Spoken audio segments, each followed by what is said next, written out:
bakunzi ba GS Reine Rwaza TV official, reka twizere ko aho muri mukomeje kugubwa neza mu nce z'igihugu zose, ubwo ndavuga mu majyaruguru, mu majyepfo, burasirazuba n'iburengera bwazo, tutibagiwe kandi n'umujyi wa Kigali.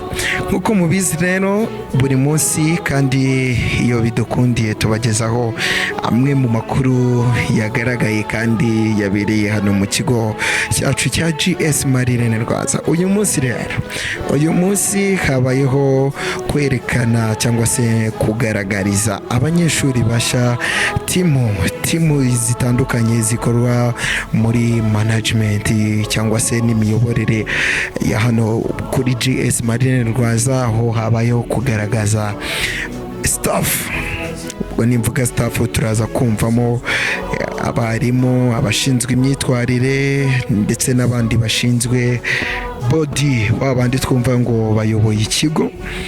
Uyu ni umuhango wayobowe na Padri Umuyobozi w'ishuri, kandi noneho ubwo abafatanyije n'abandi bayobozi, ubwo ndavuga Prefet des études na Prefet de discipline.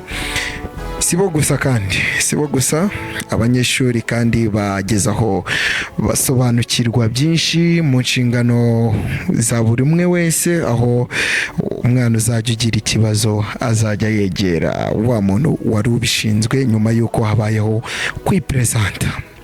Ni mu yandi makuru rero, urumva tuzagenda tubibagezaho gatanu kuri kagenzi kako.